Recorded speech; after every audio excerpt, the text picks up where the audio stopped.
gente ocupada, de verdad la experiencia tuya, yo soy seguidor, fiel seguidor de todos los aportes que generas constantemente en la sociedad mexicana, y es muy bueno porque aliadamente todo lo que a la hispana se generan buenas, digamos, buenos hallazgos, y esto es una mejora constante, no está que lo que hoy se hizo va a estar 10 años, no, esto ya en 10 segundos ya quedó vulnerable. Entonces esto es una comunidad que está creciendo, la hispana está creciendo mucho, y pues volviendo a la temática, te agradezco por este espacio, por estar con nosotros desde acá, en esta conexión, en este en vivo en YouTube, y en la cual tenemos ya, en este momento tenemos 98 conectados, y aspiramos de que otra vez volvamos a los 100 y algo, y pues lo logremos pasar en este rato, Héctor. Entonces, sin más preámbulos, te doy la palabra, te doy el espacio, y es todo tuyo el escenario. No, pues muchas gracias. Antes que nada agradecer y decir que tomo mucho café y el mejor café pues es colombiano, eso sí, sin duda. Entonces, vamos a empezar por aquí. Me dicen si se ve mi pantalla, por favor. Eso es importante para proseguir. Listo, ya vamos a compartir tu pantalla. Ahí ya está compartiendo la pantalla. Correcto, excelente. Bien. Pues me presento muy brevemente, nuevamente. Mi nombre es Héctor López, soy fundador de la OMH, miembro de la ISA, la ISACA, la CFE, el Anti-Phishing Working Group y la UASP. Son algunas organizaciones que se dedican más que nada a lo que viene siendo la ciberseguridad en Internet. La ciberseguridad ya se ha ramificado bastante. ¿A qué me refiero con esto? Antes eras como que las personas estaban en redes o era ingeniería en sistemas y él le sabe a la seguridad. Y ya saber a la seguridad informática era como un todo. Ahora la ciberseguridad es identificada más como una industria y tiene sus gamificaciones, algunas cosas para web, algunas cosas para servidores, algunas cosas para la parte de compliance, ya está muy gamificado y diversificado. Y bueno, la Organización Mexicana de Hackers Éticos es una organización principalmente sin fines de lucro, con el fin de promover y fortalecer la ciberseguridad en México y otro tipo de tareas, como ves, el análisis de malware, el generar algunos boletines de qué es lo que está pasando en México, advertir sobre personas que a lo mejor están prófugas de la justicia por violentar o hacer ciberataques o cuestiones ya un poco más riesgosas, como lo podría ser el ciberterrorismo. Antes que nada, iniciando esto, esta presentación es con fines de investigación y cuenta con la autorización del propietario de la red para las pruebas y corregir la seguridad de la misma, y tanto mi persona como la Organización Mexicana de Hackers Éticos no somos responsables de la mala información. Lo que puedan hacer ustedes si con la información expuesta. ¿A qué me refiero con esto? En todo caso, todo lo que hacemos nosotros es con fines éticos, de que ustedes puedan ver cómo funcionan también hasta cierto punto los cibercriminales, porque a veces es un poco utópico que te digan, no, pues pon el candadito, pon el password, cuídate por aquí, cuídate por acá, pero no sabes realmente cómo te van a atacar estas personas. Es importante que sepas qué herramientas están utilizando ellos, qué vectores de ataque se puede generar, así tú tienes una mejor perspectiva ya como muy de frente a la situación, no digamos que como si nos quitáramos la venda de los ojos, ahí no nos estamos engañando y decimos, así realmente es como nos van a atacar, o nos van a quitar nuestra información, o cifrar nuestra información, o robar nuestra información, y debemos de prevenirlo. Y bueno, esto es ya que han cambiado las legislaciones en muchos países, en México es el caso, y cada vez tiene que ser más sensible el transferir conocimientos de este tipo de materias o áreas. Dentro de nuestra agenda hablaremos de las amenazas actuales en Internet, algunos ejemplos de los vectores de ataque en los cuales podemos ser vulnerables, herramientas para la ciberseguridad y tendencias que vienen para el siguiente año.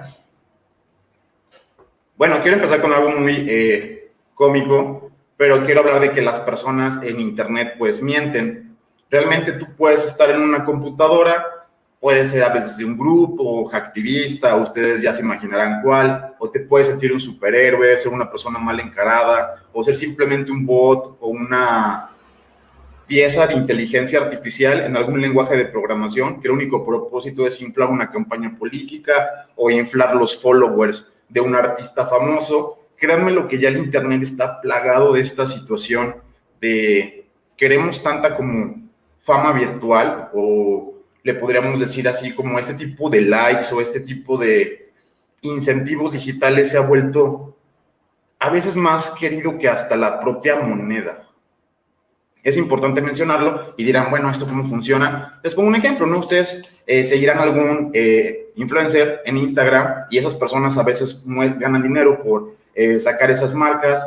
Entonces, todo lleva una cadena de como propagación de un beneficio económico. También los hay activistas, personas que solamente se manifiestan por internet, que están en contra de una situación o de la otra. Ahora ya se suelen sumar muchas personas al movimiento. Es algo chistoso. De repente parecía que había grupos de Anonymous, como 2 o 3 grupos de Anonymous, y pues se volvió como algo famoso, todo el mundo quería tener un grupo de Anonymous, ahora ya puedes encontrar miles y cientos de grupos, ya no sabes ni cuál es verdad, cuál es mentira, cuál es señuelo. Eso hace que la información en internet sea muy abstracta y las personas mienten. Y si a eso le añadimos que a veces puedes utilizar mecanismos como el que les presento ahorita en la pantalla, esta red secreta que se le conoce como red Tor, o cuando entramos aquí generalmente ya se les dice que ya estamos en el otro piso del internet, que ya nos bajamos como que un nivel, es como si nos fuéramos al underground del internet, nos bajamos un piso y están todas las cosas que no se ven a simple vista, la venta de armas, la venta de órganos.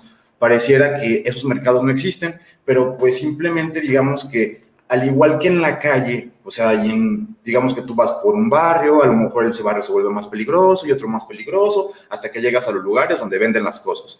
Pues en el internet podría ser algo muy parecido. Entonces, si le vas buscando, si te vas metiendo más abajo y más abajo y más abajo, pues posiblemente sí llegues a encontrar y no sea tan tabú o tan mentira el que puedas hacer ese tipo de cuestiones. Obviamente, si ya esto lo transportas a simplemente verlo o a quererlo adquirir o hacer una acción con esos instrumentos que tú compras en internet, ya podrías estar haciendo algún delito y por lo cual podría ser juzgado. Quiero hablar de que el ransomware se maneja más o menos que tenemos que tener 39 días para contener una intrusión y eso se puede esconder hasta por 6 meses en un sistema. El fraude cibernético y el phishing y lo que más predomina es el ransomware. Pero bueno, el fraude cibernético del año siempre ha sido como que el phishing, estar pescando nuestras contraseñas para las personas que están en casa. ¿Qué es esto del phishing? Se escucha como de pececito. Pues sí, en este caso el pececito somos nosotros, nos ponen por ahí una página falsa, nosotros agarramos, ponemos ahí nuestros datos y automáticamente nos han robado la contraseña. Y con lo que se refiere al ransomware, lo iremos viendo más adelante a profundidad. También quiero mencionar siempre en las conferencias, suelo mencionar algunos detalles o puntos en donde las personas que están en casa pueden buscar más información, algún hashtag, alguna vulnerabilidad. Esto lo menciono ya que en el último año lo más atacado ha sido el remote desktop. ¿Qué es esto del remote desktop? Pues ya todo el mundo lo sabe, lo que nos pasó con la pandemia, tenemos que trabajar desde casa, el teletrabajo remoto aumentó.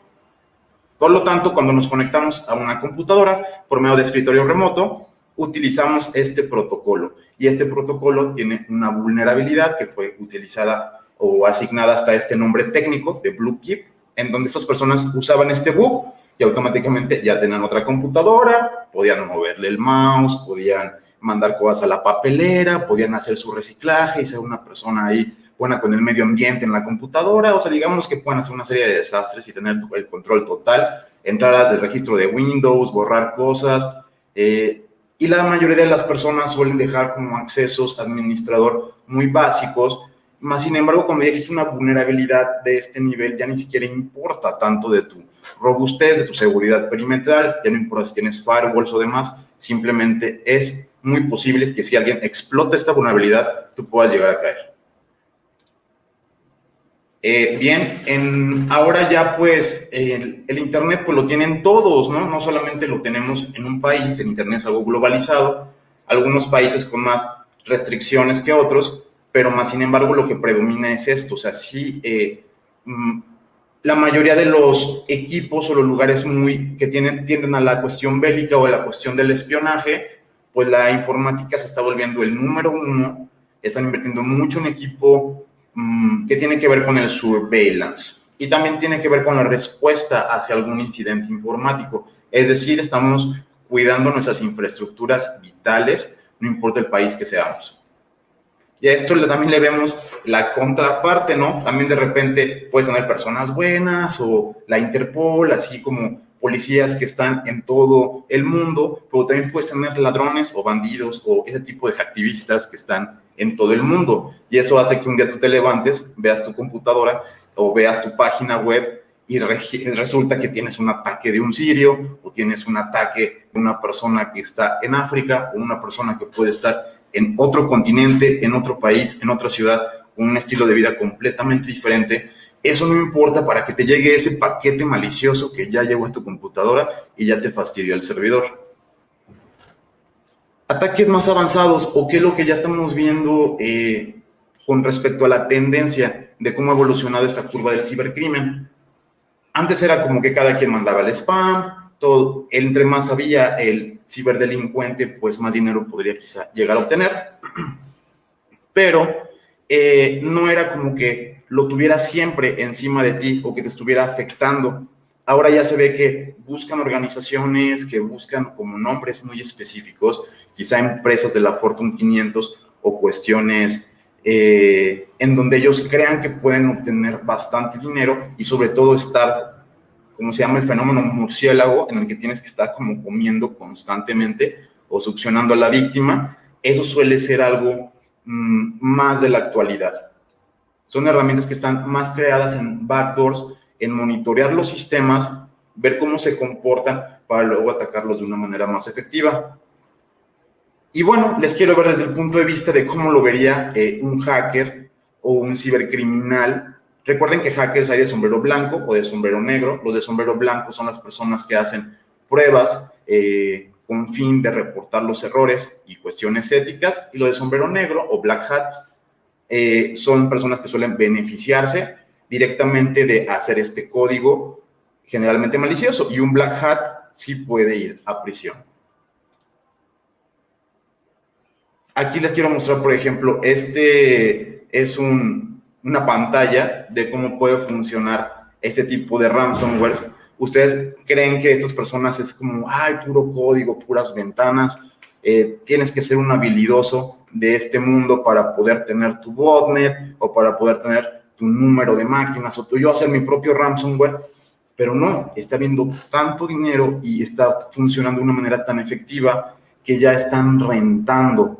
Así como si te rentaran tu puestito para que vendas tacos o vendas hot dogs o vendas hamburguesas afuera de tu universidad, pues aquí te rentan tu puesto virtual o te rentan una especie de Shopify, un sitio para que tú puedas monetizar, ya no simplemente crearlo, que tiene que ver con la cuestión, crearlo y distribuirlo sería el principal problema, pero te están ayudando a toda la tarea o toda esa curva. Es donde ya este crimeware o estos softwares se están monetizando de una mala manera y de una forma muy efectiva, utilizando criptomonedas. Esas criptomonedas generalmente no son rastreables y eso hace que, basándose en el poder del anonimato, se expanda bastante estas situaciones.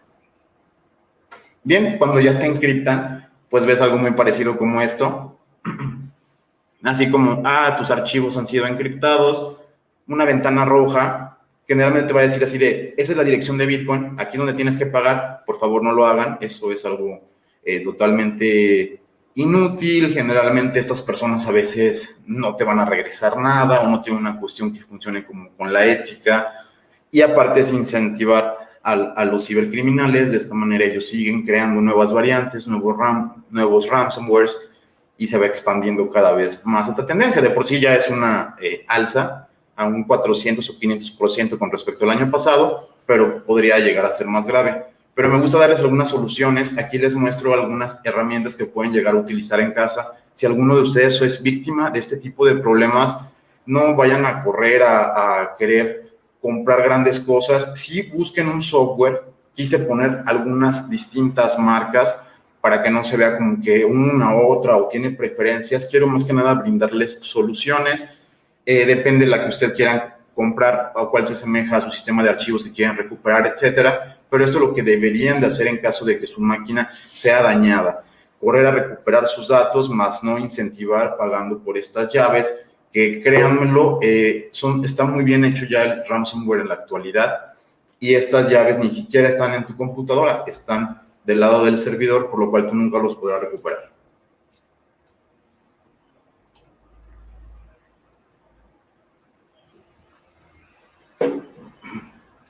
Bien, Si a esto también le agregamos que algunas organizaciones han perdido algunas de sus herramientas, es por eso que este tipo de herramientas de ciberseguridad debe de ser hasta cierto punto regulada. Hoy en día tú puedes crear cualquier tipo de código, distribuirlo, subirlo a internet, se puede manejar como si fuera una especie de libertad de expresión, pero yo sí he visto algunas cuestiones donde ya se pasa, ¿no? Ya tiende a ser simplemente explotación masiva.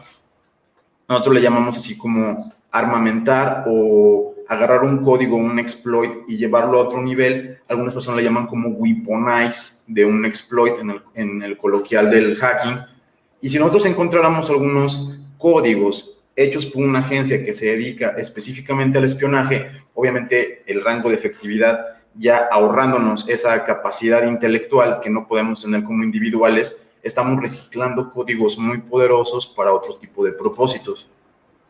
¿Qué propósitos pueden llegar a ser estos en el futuro? Que es a donde va la tendencia y podría llegar a ser preocupante.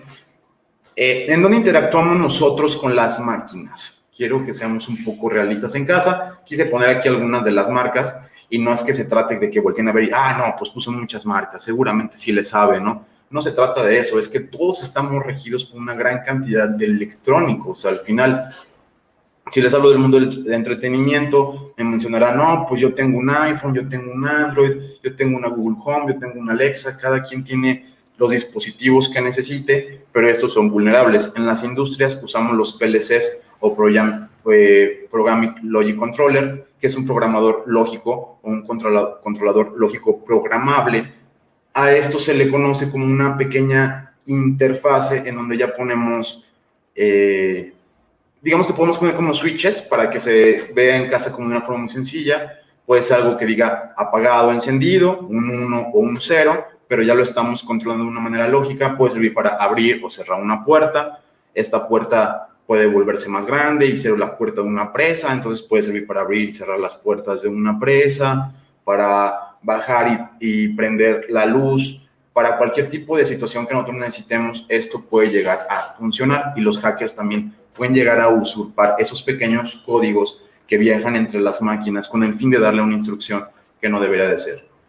¿Y cómo se ha hecho esta investigación? Porque no es posible que todos tengamos gran equipo de cómputo. Se puede hacer por medio de lo que viene siendo un PLC pequeño. Ahora también tenemos los Arduinos, pues también hay unos PLCs, en este caso el PLC Arduino, que es para esa función. Llevándolo un poco más allá a su imaginación y qué otro tipo de ataques o vectores se puede dar en el futuro. Digamos que todo lo que tiene electrónico hasta cierto punto puede llegar a ser vulnerable. Aquí logramos ver que, pues, podríamos llegar nosotros a conectar un dispositivo USB y algún tipo de payload en alguna máquina que fuera Linux. Obviamente estas pantallas no están conectadas al sistema como tal, quizá de la aircraft o de toda la cuestión de lo que es el manejo del vuelo, más sin embargo, si hago un control masivo de todos los dispositivos y eso se hace una especie de jamming, digamos que alguien con las cuestiones técnicas e inteligencia para hacer las funciones necesarias, podría llegar a desarrollar algo bastante peligroso, utilizando todo ese poder de cómputo que va dentro del avión. Que te pueden decir, no, pues apaguen todos los celulares, ¿no? Y pueden controlar lo que llevan los pasajeros, pero no lo que ya está ahí embebido, que no pueden llegar y arrancar todas las tabletas para evitar que alguien las pueda utilizar de forma malintencionada.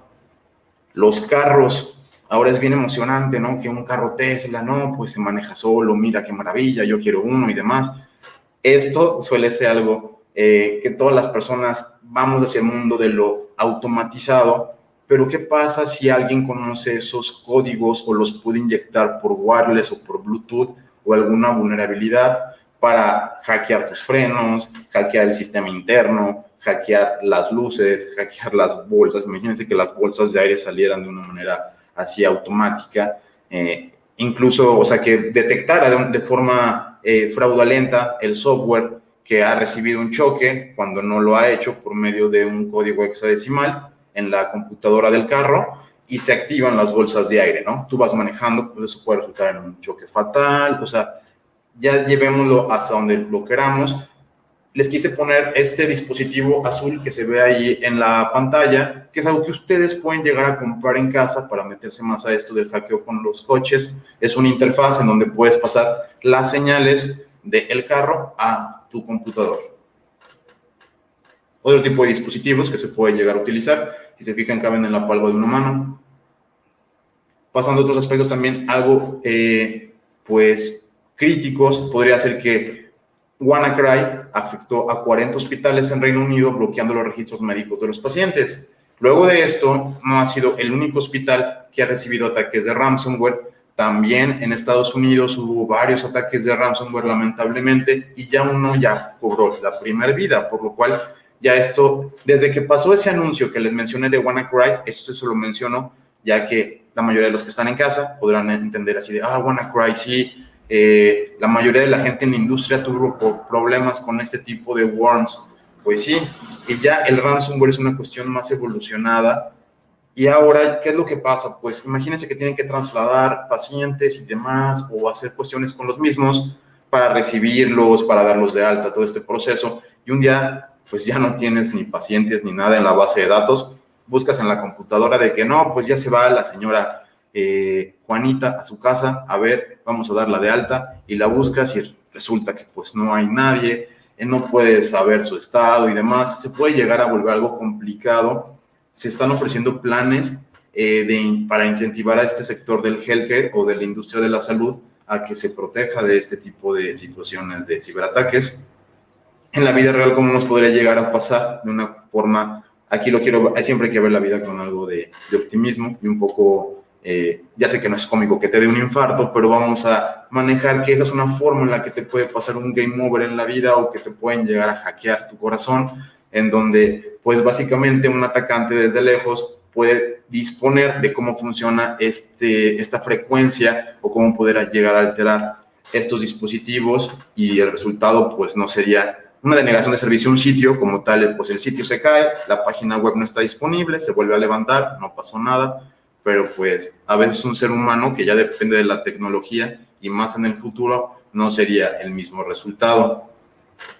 ¿Hacia dónde está apuntando este tipo de ransomware o de cuestiones de ciberataques? A empresas del sector privado y del sector gubernamental principalmente, como las grandes petroleras, las grandes empresas que controlan la energía eléctrica, que controlan el agua, que controlan los alimentos. Siempre las macroempresas, pues obviamente serán más requeridas o más asequiadas por esas personas.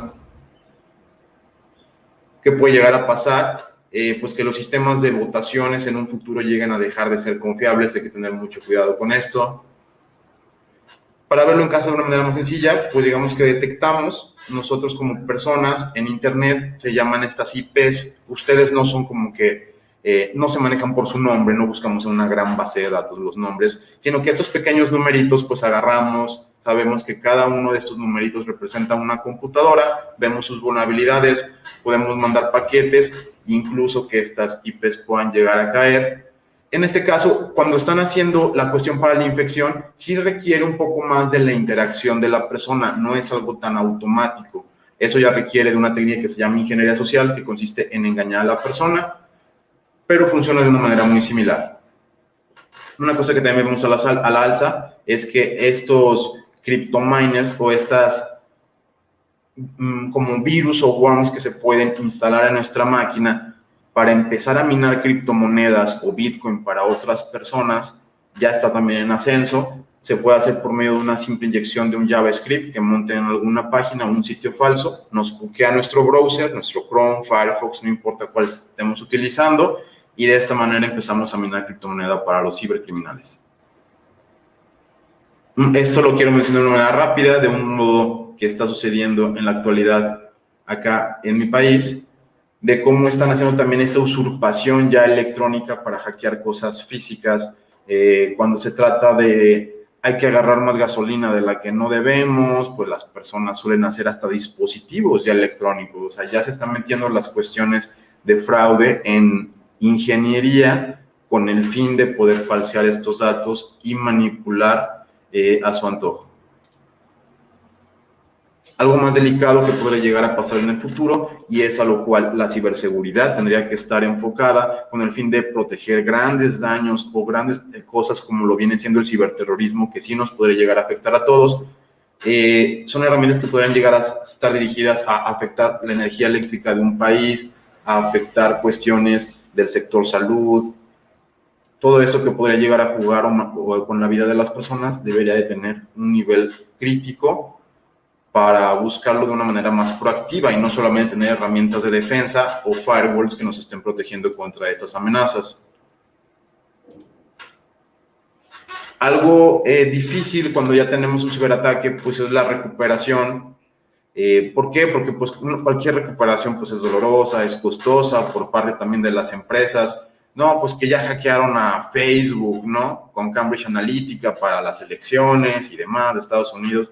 Pues es triste y demás, es doloroso, pero aparte es costoso porque tienen que ir a juicio, cambiar todos los acuerdos de privacidad. Es decir, si no es como que simplemente ya no voy a hacer daño, tienes que hacer unas reformas y modificaciones si eres víctima de ese tipo de ciberataques. En un secuestro informático, cuando no hablamos simplemente de una negación de servicio o de otro tipo de ataque informático, sino ya de un ransomware en el cual te quitan tus archivos personales, ya no puedes entrar a tus fotos, quizá perdiste tus documentos de Excel, tus documentos de Word, tus presentaciones, lo que sea significativo para ti, lo has perdido en esa computadora, y es como que difícil que puedas como que pensar en cómo recuperarte, ¿no? Mucha gente dice, no, pues ya valió, ya no quiero nada, hasta avientan la computadora por allá, ya no quiero hacer nada, ya se encriptó mi computadora, estos malditos hackers, y así podría funcionar, pero créanmelo, esto no es tan así. La mayoría de los hackers tienen esta cuestión buena o ética. Cuando se corrompe es cuando tiene que ver con una cadena de cibercrimen o ese tipo de cuestiones de monetizar de manera masiva o hacer ataques masivos para que la remuneración de este tipo de ataques pueda llegar a ser bastante alta. Bien, pasando a otro punto de cómo nos podemos llegar a proteger nosotros de esto, podría ser el modelado de las amenazas. Aquí quiero mostrar como 3 hashes o tipos de virus y cómo se conectan a sus cuboboxes, cómo podemos ir ampliando las entidades. Ese tipo de programas se puede conocer como de modelado. No es lo mismo, una persona me llegó a preguntar, es lo mismo que UML u otro tipo de cosas, ¿no? UML tiene que ver para la programación visual. Eso es para diagramar un suceso, de cómo se conectan las piezas, qué IPs están interactuando con qué usuarios, con qué MAC address, para poder tener todo de una manera más concisa en un diagrama de red.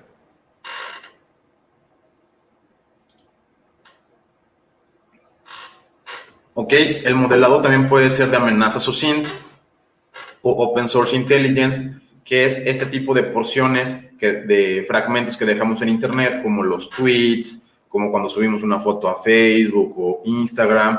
Nosotros comúnmente, y de hecho diariamente, nos preguntan, oye, ¿puedes entrar a este Facebook? ¿Puedes entrar a este Instagram? ¿Puedes entrar a este tipo de cosas? No es necesariamente que puedas a veces entrar como tal a todas las cuentas, más sin embargo las personas a veces cuando suben una fotografía o la mandan por medio de estas redes sociales pierden sus derechos, se borran los metadatos. O sea, si hay una manipulación de tu archivo original al archivo que ya se almacena o está en esos servidores, ellos hacen las cuestiones que necesiten hacer para asegurarse de que esa data no les va a generar a ellos problemas. Es como si lo que tú les das lo revisaran, le pusieran sanitizante, vieran qué les sirve y qué no les sirve y lo tuvieran de una forma exactamente muy rigurosa en la base de datos, de manera que a ellos no les genere ningún problema. El que, oye, tienes 90 millones o 2 billones de registros, eso no te importa. Yo cumplo con todos mis estándares de Big Data para la protección y pues trato todas esas unidades o porciones de información con lo que yo legalmente puedo obtener. Entonces debemos estar muy al pendientes de lo que estamos firmando y regalando a esas empresas, ya que alguien podría analizarlo para causarnos daño o perfilarnos a través del Internet. Estas cosas más avanzadas, como el modelado de comportamiento de malware, que puede ser utilizado para equipos de respuesta a incidentes computacionales, en donde ya se maneja un poco más la inteligencia. Esto es lo que haría en cierto punto, para aquellos que se lo pregunten en casa ahí, ¿qué hace este tipo de centros de respuesta a incidentes computacionales del gobierno, de la policía cibernética, de empresas importantes? Están analizando qué es lo que está afectando a la ciudadanía o a ciertas regiones, bajan esos samples. Es muy parecido quizá al mundo biológico, lamentablemente, digamos que tiene que ser así. Tenemos como que bajar a esos virus, correrlos en ambientes isolados donde no le hagan daño a nadie, donde tengamos nuestros laboratorios bien hechos, analizar el comportamiento para poder ver cómo funcionan estos y así generar las firmas o comunicarlo a otros desarrolladores de otras partes del mundo para que puedan generar estas firmas para contener la amenaza. Así es como se generan estas firmas de antivirus o se va mejorando la forma en la que nosotros nos protegemos de los ciberataques. Para tenerlo de una forma más automatizada, podría ser aquí ese tipo de motores para diagramar de una manera rápida qué es lo que genera una alta afluencia, qué lo genera un alto impacto, un bajo impacto en la organización y tabular rápidamente estas vulnerabilidades. Bien, también están los que son los SIEMs, que recomiendo instalar para alguno que tenga una empresa que cuidar. Esto hace que sea como una forma muy sencilla medir el rendimiento de la ciberseguridad de tu empresa, por dónde se están atacando, qué tipo de alarmas se están detectando. Incluso estos equipos de respuesta o para eventos de ciberseguridad ya te tabulan si fue un troyano, si fue un ataque web, por dónde se está metiendo el ataque, y algunas técnicas de remediación pueden ser extraídas de los mismos reportes.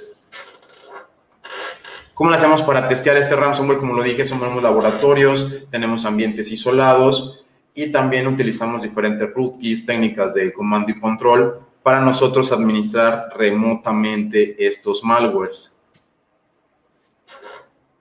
Herramientas más avanzadas para el cómputo forense podría llegar a ser alguna como Autopsy, Encase Forensics. Así es como estas personas o investigadores digitales o investigadores forenses sacan la evidencia. Cuando tú piensas que ya has borrado algo, ya lo manda a la papelera de reciclaje, nunca sabrán que bajé este video horroroso. Pues resulta que sí, hay personas que saben llegar a esa papelera y sacarle lo que borraste hace 2 o 3 años o lo que borraste después de esa formateada de que tú pensabas que tenías Windows 7 y cuando tuvieras Windows 10 todos tus pecados se iban a borrar, pues pueden seguir ahí guardados de manera magnética en el disco duro y una persona experta podría llegar a extraer esta información. Lo que ya deben de hacer hoy en día ya también las empresas es el monitoreo de leaks y la cuestión de la Deep Web. No era algo que hasta hace 2 años fuera algo indispensable, pero ya se ha vuelto tan poblado, hay tantos ciberataques e información que se está vendiendo de manera ilegal, que sí es importante que echemos un ojito a que no vaya a estar algunos datos de nuestra empresa por ahí vendiéndose en el mercado negro con el fin de prevenir que nuestros clientes puedan salir dañados de todo este tipo de brechas de seguridad. Quise poner ahí algunos ejemplitos más didácticos para los que están en casa de que, oye, ¿y cómo esto me afecta a mí como colombiano? Pues cualquier IP puede ser indexada en metabuscadores que luego son utilizadas con personas para estar viendo qué puede llegar a ser vulnerable desde Internet.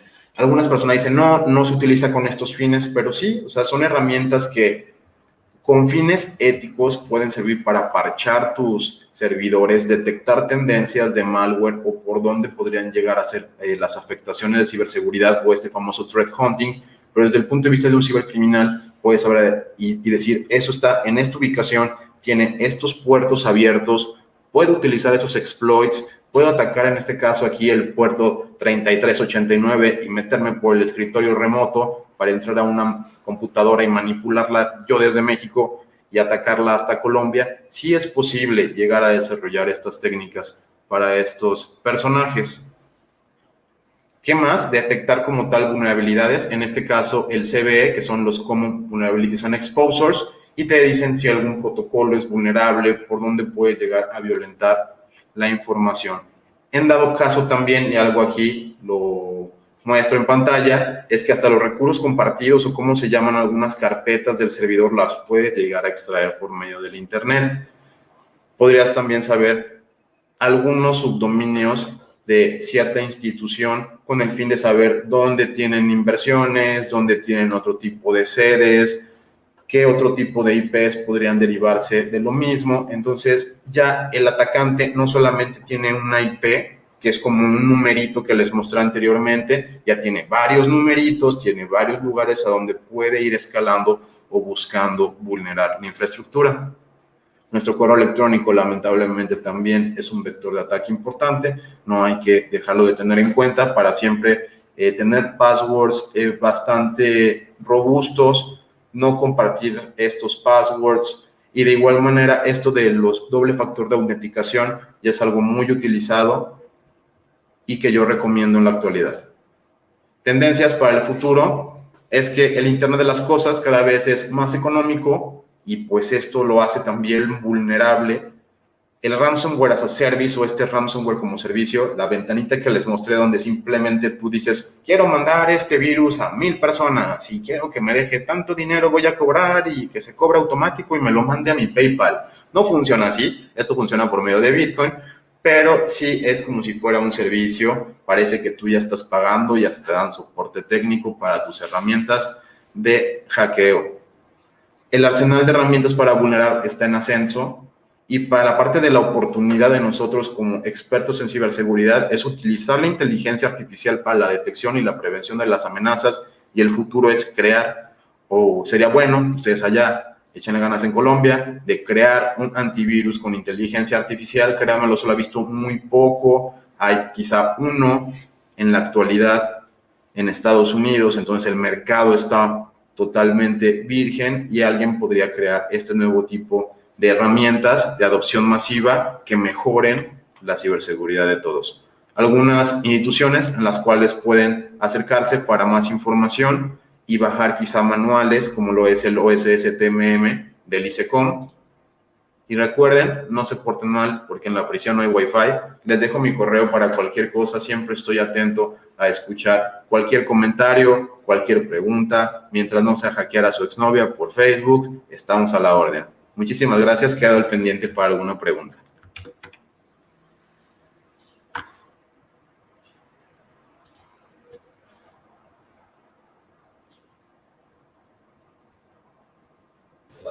Bueno, ingeniero Héctor, muchísimas gracias. Vamos a mirar si de pronto hay alguna pregunta. Los compañeros de logística me dicen. En este momento, bueno, no hay ninguna pregunta. Estamos mirando acá. Bueno, yo creo que ha sido muy claro, digamos, esta introducción, toda esta práctica, digamos, son los primeros pasos, ¿no? Son los primeros pasos que uno debe tener claro para indagar en el tema de ciberseguridad, indagar en esta industria que, digamos, de cierta manera, a nivel latino y a la hispana, ha venido poco a poco creciendo, ¿no? Esto ha venido poco a poco indagando, creciendo con gran fortaleza, lo cual le ha permitido, por ejemplo, a la nueva generación ya tener más facilidades para encontrar todas estas nuevas herramientas que se pueden, digamos, trabajar, estas capacitaciones. Ya puede decir que hace 5 años, 10 años, uno tenía muchas dificultades para encontrar ese tipo de información. Por lo general, acá en Colombia, se puede decir que hace 10 años nadie tenía, digamos, el tema de seguridad de información era limitado, no había nada. Una poca comunidad pequeña, pero la verdad no algo así grande como se ha venido creciendo poco a poco. Tenemos 2 preguntas de estudiante Andrés Oviedo. Bueno, perdón, el estudiante Anderson dice, se plantea que en el año 2023 todas las personas tendrían internet gratuito gracias al proyecto de SpaceX. ¿Creería usted que eso aumentaría las vulnerabilidades del sistema? Bien, pues ya el Internet como tal lo tenemos en todos lados. Muy interesante la pregunta. Realmente esto del SpaceX sí es una realidad. Es el para los que están en casa, ¿qué es esto del SpaceX? Básicamente van a poner un macro satélite que nos va a dar internet, entonces va a ser como que tú volteas un plato hacia el cielo y automáticamente estás recibiendo ya el internet. Si este no está protegido, este protocolo, tienen que desarrollar cuestiones para que no sea como el protocolo web, que fue el primer protocolo que tuvimos en wireless, recuérdenlo muy bien. Para los que están en casa, se acordarán que ese protocolo se craqueaba en cuestión de 15, 20 minutos, pues esto ha sido lo mismo. O sea, si digamos que la primera versión de ese Space Link o ese protocolo que maneje la conexión de esos satélites que pondrá Elon Musk en la órbita para darnos internet gratis, y también verás si debe de haber algunos costes también. O sea, la gente piensa que es totalmente gratis por medio de la 5G. Quizá no. Recuerden que cuando todo es gratis, y eso sí se lo recuerdo en casa, no importa que sean los Musk y que sea su sensei o quien ustedes quieran, cuando es todo gratis, el producto generalmente son ustedes. A lo mejor estamos obligados a ver publicidad gratis o van a triplicar el número de los anuncios para los que quieran disponer de esta velocidad. Cada proveedor o ISP, que es Internet Service Provider, tendrá sus diferentes acuerdos de servicio y es algo que nosotros como usuarios deberíamos de estar dispuestos a analizar. Listo, perfecto. Vamos con la segunda pregunta que nos dice el estudiante Luis Eduardo Gaviria Piamba. Dice, ¿qué se puede hacer si llego a ser atacado por un ransomware? ¿Qué estrategia? ¿Cuál sería el plan, digamos, ahí con un ataque de esa clasificación, si se podría decir? Ok, pues bueno, ransomware es este agente malicioso que tú lo adquieres por medio de correo electrónico, un mensajito de texto, demás, y te encripta tu computadora. La próxima vez que tú quieres acceder a tus archivos, te dice, dime el password para tu carpeta o tu tesis, y resulta que, pues, ¿cómo que mi password? Si nunca le pongo password a nada, es más, mi password es 123, y ahora resulta que todos tus archivos tienen password. Eso, de una manera coloquial, sería lo que es un ransomware. ¿Cómo prevengo de esto? Es no pagando a los cibercriminales. Te aparecerá un mensajito que dice, alerta, mándanos dinero y nosotros te daremos tus archivos. No tienen que ir por ese lado. Lo que tienen que hacer es proceder al cómputo forense, esta ciencia que hace posible la recuperación de datos, análisis de información que ha sido dañada, etcétera, para volver a la vida o nosotros de ese disco duro, que generalmente son discos duros magnéticos. A los que están en casa, esos discos duros grandes, como este que pueden ver ahí,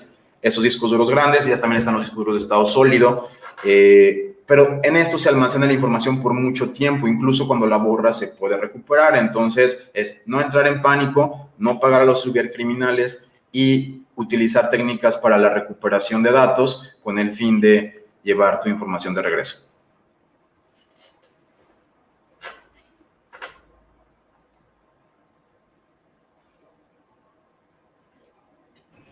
Bueno, bueno, como tercera pregunta y última, nos dice por aquí también Anderson González, ¿qué opinión hay de la red 5G, ya que se genera mucha controversia al momento de hablar de que es un tema en la cual todos vamos a estar comunicados? Y hay, digamos, como un temor, como un miedo mismo de esa misma comunicación. A nivel, digamos, de seguridad informática, ¿qué opinión nos podrías dar? Ok, bien. El 5G, quiero mencionarlo de una cuestión muy básica, también para hacer un poco de mistificar, como se podría decir, lo que las personas a veces piensan, que siento que va por dos lados, ¿no? A veces no va todo por el punto de la ciberseguridad. Se ha dicho que el 5G, que te puede dejar tonto y no sé qué tantas cosas, sí genera cierta cuestión de electromagnetismo, como lo genera una bobina o como lo genera tu microondas o otro tipo de dispositivos más grandes, antenas que utilizan las empresas de telecomunicaciones y no nos preguntan para colocarlas ahí. Entonces simplemente es otra tecnología más miniaturizada, en donde en un pequeño dispositivo ya se van a poder comunicar entre todos. No solamente todos nuestros equipos o nuestros celulares también funcionarían como antena. Podemos ser emisor y receptor o los dos a la vez, y esto hace una potencialización de la banda en el que todos interactuamos como si fuéramos ayuda a este macro router. ¿Qué problemas puede haber? Lo mismo, los protocolos que están ahí, en este caso el protocolo de IP versión 4, el protocolo de IP versión 6, todos esos protocolos tienen que mejorar. Esto se hace en equipos de ingeniería muy ambiciosos, en donde se mejora la ciberseguridad. ¿Listo? Bueno, esa era la última pregunta. Yo creo que, mejor dicho, los chicos en este momento quieren hacer más preguntas, pero ya el tiempo, digamos, nos dio lo suficiente. De todas maneras, Ingeniero Héctor tiene sus redes sociales. Inge, si deseas compartirlas también, donde te pueden, digamos, contactar. Yo soy, levanto la mano, soy un seguidor fiel tuyo, la verdad. Todos los webinars que hacen en vivo en Facebook, todo, digamos, las herramientas que comparten, pues reitero, es una comunidad de gran crecimiento de toda la habla hispana y comentando las novedades, todas las novedades que existen en el tema de ciberseguridad. Entonces, dije, si puedes compartir tus redes sociales para que los chicos comiencen a seguirte. Claro que sí, nuestro sitio oficial es www.omh.org y mi correo es hacker@omh.org. Aunque no lo crean, soy de las personas que aún checa el correo electrónico, entonces si se toman el tiempo de mandarme alguna situación, yo con gusto la puedo leer. Vale. Muchísimas gracias de verdad por este espacio. Como dije al inicio, sé que tienes demasiados eventos, demasiadas, digamos, responsabilidades y agradecemos este espacio para acá, para Colombia, para la Fundación Escuela Tecnológica Jesús Hoyos Pérez, para todos los programas, porque no solamente hay programas de ingeniería de software, acá hay programas de ambiental, eléctrica, como se dice, digamos de que esta pertinencia no solamente para los que trabajan en sistemas, eso es para todo el mundo. No solamente para el que vive ahí, que sepa desarrollar, que sepa crear una red, no, eso es para todos, todos debemos cuidarnos, todos debemos protegernos. Aparte con lo que también los estudiantes comentan, el tema de 5G, de cierta manera sigue generando ese boom de que listo, conectividad, pero también genera como un miedo también. Y es muy bueno que todos, digamos, de cierta manera, participemos en estas temáticas. No solamente el que tiene conocimiento, sino que también quiere ingresar a esto y proteger tanto como persona como empresa también. Entonces, Inge, muchísimas gracias por este espacio. Espero la verdad que sean varios que nos puedas regalar acá, digamos, haciendo estas conexiones. Y de verdad, muchísimas gracias. Gracias a ustedes, ¿no? Pues un gusto estar ahí con ustedes en Colombia compartiendo. Es impresionante lo que podemos hacer. Digamos que no le veamos a todo el lado negativo, que esta pandemia también nos mejore el cibertrabajo, la conectividad y la colaboración a distancia, que pues une a las personas, ¿no? Entonces, a seguir con ello. Listo, vale. Muchísimas gracias. Un abrazo y estaremos en comunicación. Bueno, comunidad educativa, les agradezco toda esta participación. Sé que es una jornada extensa, alrededor de 3 horas y 10 minutos, se puede decir. Les agradezco esa participación constante en el chat, divulgando en sus redes sociales. La verdad, como director de programa y como miembro, digamos, de esta universidad que está en crecimiento, les queremos decir que este no es el primer evento, es decir, no se queda esto acá, van a haber más eventos. Esta es la principal. Esos eventos dependen de ustedes, de su participación, de la contundencia que crezcamos en comunidad y muchísimas gracias por su participación. Estaremos hablando, estaremos viéndonos en demás actividades y sigan porque estamos en la Semana de Internacionalización. Hay más webinar, hay más cursos, entonces muchísimas gracias. Y ya saben, numeral, yo soy Fed. Hasta luego.